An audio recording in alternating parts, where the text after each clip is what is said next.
오늘 이 새벽에도 주 앞에 이 새벽에 나오신 여러 성도님들 주님의 이름으로 환영합니다.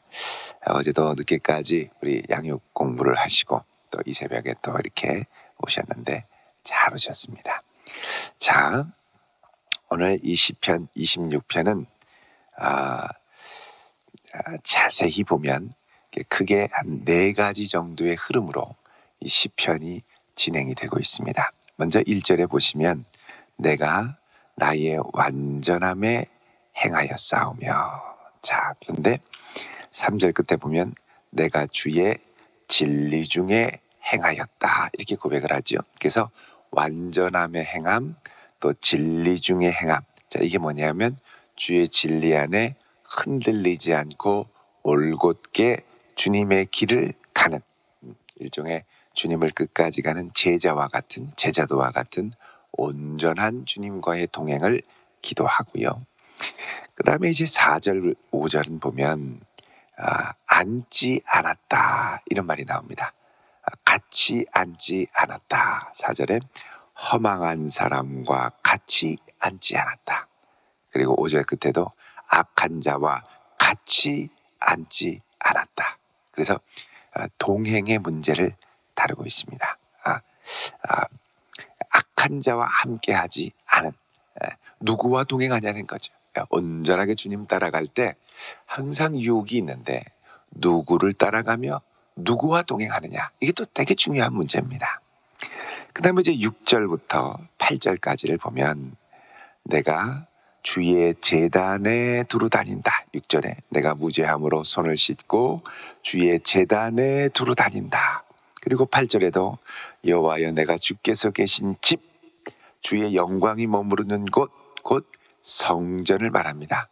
성전을 사랑합니다. 그래서 이 동행 가운데 주의 성전 앞으로 나오는 역사. 그리고 이제 끝으로 9절에 내 영혼을 죄인과 함께, 내 생명을 사람자와 함께, 그 다음에 거두지 마소서. 그러니까 주의 긍휼과 사랑을 구하는 거죠. 11절에도 나를 속량하고 내게 은혜를 베푸소서. 은혜를 구하는. 그래서 이제 크게 4가지 흐름으로 보면, 먼저는 온전함의 문제, 온전히 주를 따르는, 거기에는 누구와 동행하느냐의 문제가 중요하고, 우리 주와 동행해야 되니까 마땅히 성전으로 나와야 되고, 그리고 성전에 나와서는 우리가 무엇을 하느냐? 하나님께 은혜를 구한다라는 겁니다. 이게 사실 우리가 예수님을 따라갈 때 꼭 필요한 중요한 태도죠. 온전한데 주님과 함께 동행하고, 주님과 동행할 때 누구와 같이 가느냐는 거죠. 악인들의 꾀를 쫓지 않고 오직 성전에 나아가 주의 은혜를 구하는. 그래서 이제 어떤 면에서는 이 동행의 문제를 다룰 때 오늘 이 시편은 시편 1편과 아주 비슷한 부분이 있습니다. 여러분, 시편 1편을 보면 우리가 잘 아는 대로 복 있는 사람에 대해서 얘기하죠. 자, 복 있는 사람은 어떤 사람입니까? 악인들의 꾀를 따르지 않고 죄인들의 길에 서지 않고 오만한 자의 자리에 앉지 않고. 그래서 동행의 문제입니다. 복된 사람이 되려면 누구와 함께 다니냐 하는 것이죠. 그래도 마음은 괜찮아. 근데 생활의 습관과 행실은 악하다. 정신을 번쩍 차려야 됩니다. 그래서 누구와 함께 동행하느냐. 그리고 2절에 보면은 오직 여호와의 율법을 즐거워하며 그 율법을 주야로 묵상한다. 그러죠. 그래서 여호와와 동행하는. 그래서 이 복 있는 사람의 삶은 오늘 시편 26편에 말씀하는 이 복 있는 사람의 걸음과 아주 유사한 부분이 많이 있습니다. 자, 그럼 오늘 1절에 내가 나의 완전함에 행하였사오며, 그렇죠. 완전함에 행하였다. 여러분, 이게 완전하다 그러면 좀 자신감이 우리가 없습니다만, 이 완전하다라는 말이 뭐냐면 이제 히브리어로 톰, 그래서 한 덩어리다라는 겁니다. 한 덩어리다. 한 덩어리로 일관성이 있다. 그러니까 내가 하나님께 나아갈 때 한 덩어리로 전체가 내 삶에 일관성이 있는 것을 말합니다. 어떨 때는 주님께 나와서 눈물을 흘리고 기도하다가 또 다음 날에는 저 나이트클럽 가서 눈물을 흘리고 재밌다고 막 이게 이제 왔다 갔다 하면 이게 정신이 없는 거죠. 그러니까 내 완전함 행했다라는 건 내가 주님 앞에 가야 될 길이 이제는 일관되게. 여러분 이게 완전함에 일관되게 가려면 어떻게 되냐면 우리 마음이 하나님께로 완전하게 돌아서야 됩니다. 완전한 회개, 온전한 회개, 온전한 회심이 있어야 하나님을 향하여 끝까지 가죠. 그래서 이제부터는 주님께로 돌아섰으니까 흔들리지 않고 1절에 흔들리지 아니하고 여호와를 의지하였습니다. 그러죠. 그렇으니 여호와여 나를 판단하소서 그럽니다. 판단하소서.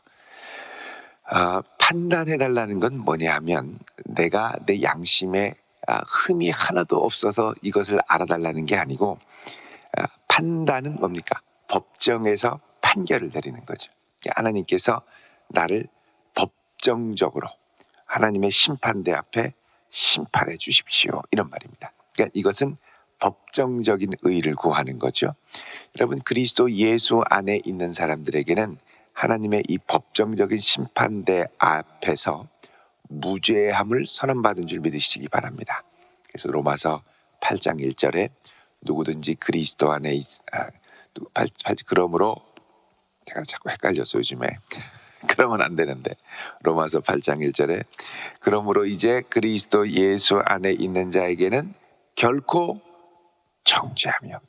정죄. 이게 우리가 나중에 하나님의 심판대 앞에 받을 이 최후의 판결 앞에서 무죄 선언을 받는 겁니다. 그리스도 예수 안에 있는 자에게는 정죄함이 없다. 그러니까 하나님의 심판대 앞에 무죄함을 받는 거죠. 그래서 내 이 무죄 판결을 구하며 하나님 내가 끝까지 일관되게 주를 향하여 가오니. 그래서 여러분 우리가 무죄 판결을 받으려면 성도들은 일관성이 있어야 된다고 그랬죠. 온전함을 지키는 게 뭐냐? 그거는 성도들에게 신약의 성도들에게는 그리스도 안에 온전히 거하는 겁니다. 그리스도 안에 온전히 거하는 것. 주님 안에 주님과 함께 주의 손을 붙들고 우리 서로 받은 그 기쁨을 알 사람이 없다. 주님과 깊이 함께하는. 그래서 그리스도 안에 행하는 거죠. 이 다윗도 일평생 하자도 많고 실수도 많았지만 단 한 가지 분명한 건 뭐냐? 내가 주를 향하여 주를 위하여 주의 영광을 위하여 여태까지 달려왔던 것 주님 아시지 않습니까? 내가 주님을 의지하며 왔사오니 나를 판단해 주십시오. 이렇게 기도하는 겁니다. 2절에 여호와여 나를 살피시고 시험하사. 내가 주를 위해 했던 모든 것들을 하나님 기억해 달라는 겁니다. 내 뜻과 양심을 그 다음에 단련하소서 그러죠.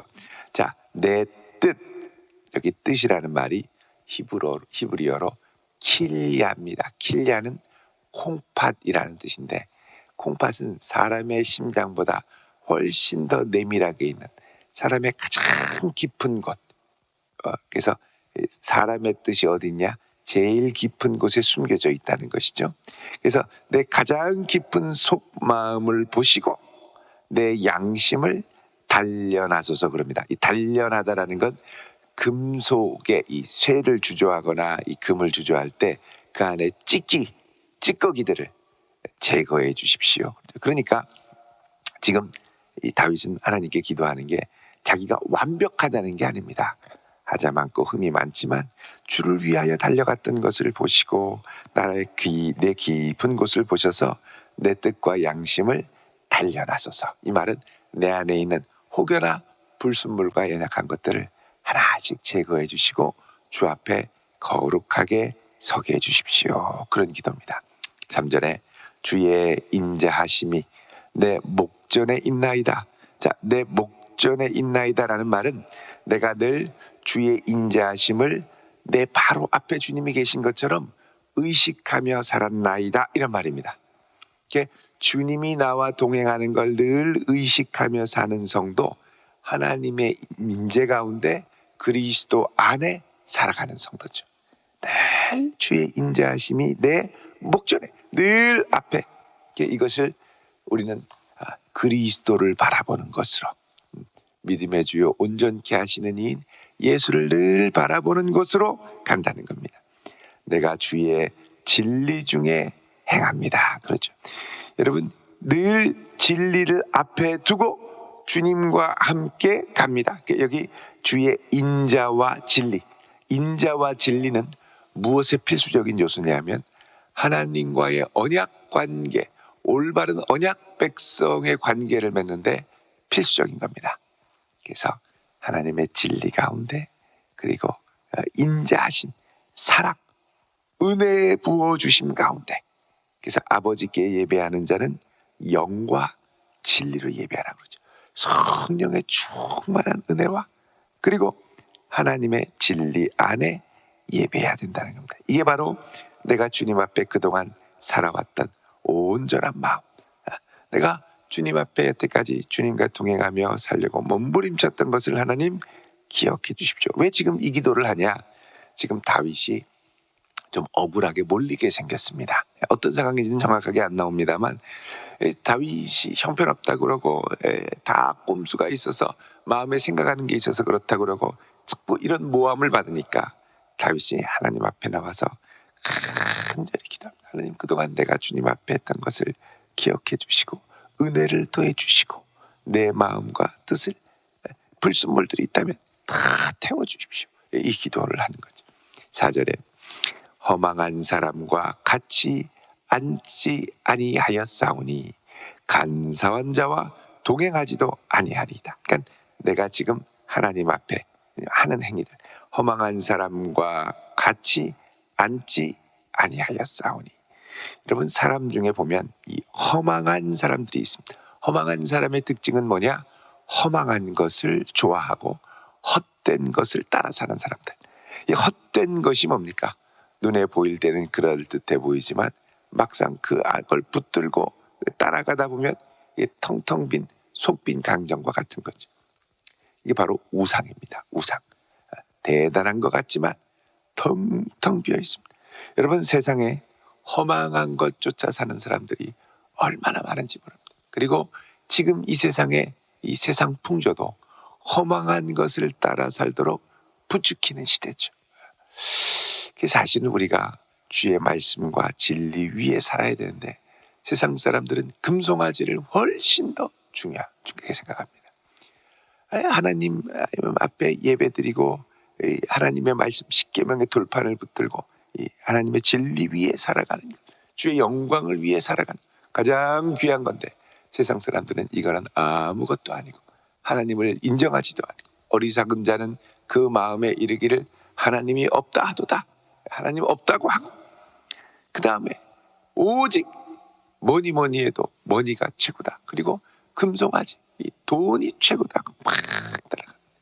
근데 돈이 내게 줄 수 있었을 것 같은 행복감과 만족감은 갈수록 허망함으로 변해갑니다. 그래서 이 허망함으로 삶의 의지를 잃어버리는 사람들이 요즘에 얼마나 많은지 모릅니다. 그래서 그냥 삶의 의지가 없으면 그냥 죽고 싶은 거예요. 그래도 겁은 많아가지고 고통스러워. 죽으면 스스로 목숨을 끊는 게 얼마나 어렵습니까? 스스로 죽기가 너무 무섭고, 떨어져 죽으면 아플 것 같고, 물에 빠져 죽으면 막 물 먹는 거 싫고, 고상하게 편안하게 그냥 낮잠 자듯 자다가 그냥 깍 죽어버리고 싶은 막. 그래서 이 스위스가 이 안락사를 공식적으로 허용을 하잖아요. 거기에 안락사, 나 죽여주세요 하고 신청하는 사람들이 전 세계에서 구름대처럼 몰려들고 있다고 그럽니다. 합법적으로. 그러니까 그 죽고 싶어도요, 지금 대기가 하도 많아가지고요, 당장 못 죽고 몇 년 후에 신청하고 죽을 수 있다. 그 신청하는 사람들이 다 막, 그리고 죽을 때도요, 그렇게 죽으려면 돈도 많이 듭니다. 몇 천만 원씩 내야 돼요. 한 번 죽는데 한 4천만 원 든대요. 그 막 돈 수백억이 있는 사람들, 서울에도 강남 막 빌딩 부자 뭐 이런 사람들도 그 가려고 지금 가방 챙겨서. 이게 얼마나 허망한 인생입니까? 그런 사람한테 복음을 증거하고 예수 믿으라고 그러면 그 쓸데없는 거를 자꾸 그러냐. 나는 내가 볼 땐 신은 죽었다 이러고 있다니까요. 그러니까 잘 보세요. 돈 많고 모든 걸 내 뜻대로 할 수 있을 것 같고 그러면은 진짜 내 인생의 주인이 내가 되면 제일 기쁘고 행복할 것 같은데 그렇게 되면 그 다음에 사람이 허망해집니다. 내가 왜 사는지 몰라요.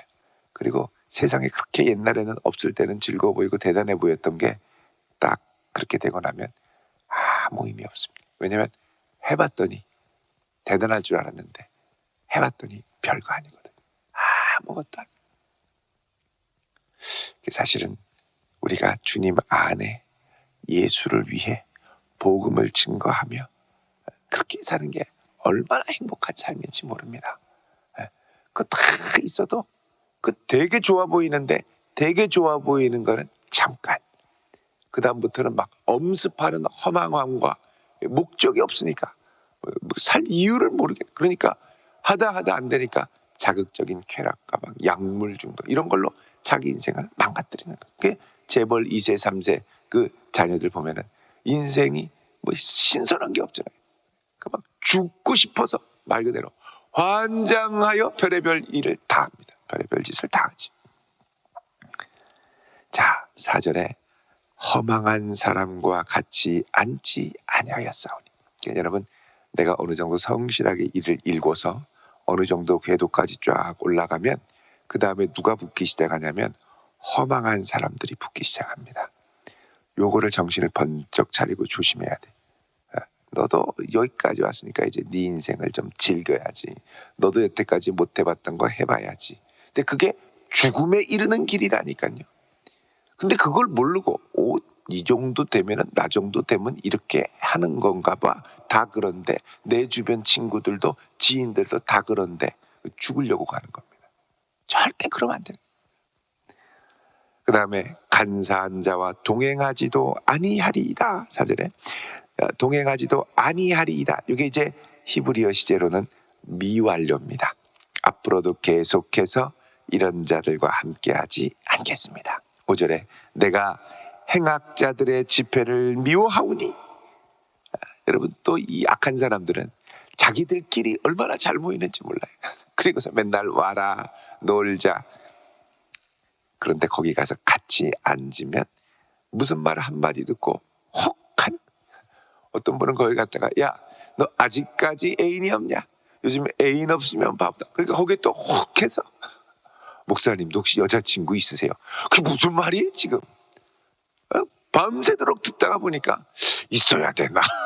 뭐 이런 생각이 드는 거예요. 여러분 이 같이 앉다 보면 그렇게 됩니다. 그래서 어디로 가야 되냐면 6절에 여호와여 내가 무죄함으로 손을 씻고. 자, 제사장이 성전에 들어가려면 어떻게 합니까? 물두멍에 손을 씻고 깨끗게 하죠. 주 앞에 들어가려면 우리 죄를 회개하고. 어디로 갑니까? 주의 제단에 두루 다니며. 자, 두루 다닌다라는 건 뭐냐면 제사장은 이 성전 안에 이 제단으로 바로 가지만 다윗은 왕이었으니까 제사장이 아니어서 바로 못 가는 겁니다. 그럼 어떻게 하느냐? 그 제단 주변을 맴도는 거죠. 그리고 주님 앞에 감사를 부르고 주의 기이한 일들을 말하고. 8절에 여호와여 내가 주께서 계신 집과 주의 영광이 머무르는 곳을 사랑하오니. 주님을 사랑하는 겁니다. 주님의 임재가 있는 그곳을 사랑하는 겁니다. 어미하신 하나님을 사랑하는 겁니다. 주의 영광이 머무르는 교회를 사랑하는 겁니다. 피 흘려 사신 교회를 사랑하는 거예요. 어떻게든 그 주님의 전 곁에 머무르려고 몸부림을 친 거예요. 몸부림을. 여러분 우리가 사모하는 마음이 식으면 안 됩니다. 주의 잔을 사모해야 되고 은혜를 사모해야 되고 주 앞에 나오기를 사모해야 되고. 어떤 성도님은 매주 전화하십니다. 목사님 언제쯤 교회 나갈 수 있어요? 코로나로 힘들다. 언제쯤 갈 수 있어요? 이 사모함이 식지 않는 거죠. 계속 이 사모함을 갖고 주님을 사랑하오니. 9절에 내 영혼을 죄인과 함께 내 생명을 살인자와 함께 거두지 마소서. 나를 지켜달라는 겁니다. 그들의 손에는 사악함이 있고 그들의 오른손에는 뭐가 가득합니까? 뇌물이 가득하구나. 자, 오른손은 힘 있는 손이죠. 이 악인들이 이 세상에 힘을 발휘하는 방식은 뭐냐? 뇌물이라는 거예요. 돈이라는 거예요. 이걸로 막 영향력을 흔들리는 거예요. 그리고 영향력을 흔들려면 너도 나한테 뇌물을 내라는 거예요. 그러나 11절에 나는 나의 완전함에 행하오리니 나를 속량하시고 내게 은혜를 베푸소. 완전함은 어떤 완전함입니까? 행위에 근거한 완전함이 아니라 주의 은혜에 근거한 완전함입니다. 주님을 바라며 끝까지 내게 은혜를 베푸소서. 결국 필요한 건 주의 은혜라는 것이죠. 12절에 내 발이 평탄한 데에 섰사오니 평탄한 데라는 건 올바른 데라는 겁니다. 올바른 인생의 기초 위에 섰사오니 그 다음에 무리 가운데서 자 무리가 뭡니까? 여호와를 찬양하는 회중. 지금 성전 앞으로 온 거예요. 여호와를 송축하리이다. 그래서 여러분 우리 인생 가운데 우리 인생을 의미 있고 흔들리지 않고 복되게 하는 중요한 것이 있는데 바로 진리 안에 거하는 것, 성전을 사랑하는 것, 그리고 내가 어떤 관계로 주변과 관계를 맺느냐 하는 것, 그리고 몸된 주님의 공동체, 교회입니다. 여러분 이것을 소중하게 여기고 늘 주와 동행하며 주의 임재 안에 거하는 복된 성도 되시기를 주의 이름으로 축원드립니다. 기도하겠습니다. 거룩하신 아버지 하나님, 이 세상에 많은 유혹이 있고 우리를 뒤흔들며 사는 많은 미혹의 세력이 있지만 저희들 세상의 허망한 것에 주목하지 않고 오직 주를 바라며 살 수 있는 은혜를 허락하여 주옵소서. 누구든지 그리스도 안에 있는 자에게는 정죄함이 없다고 말씀하셨사오니 오늘 이 새벽에 주여 함께하사 죄와 사망의 법에 사로잡혀 있던 우리들이 생명의 성령의 법에 사로잡혀 주의 은혜 가운데 든든히 서는 역사가 우리 각 개인에게 나타나게 하옵소서. 예수 그리스도의 이름으로 기도드리옵나이다. 아멘.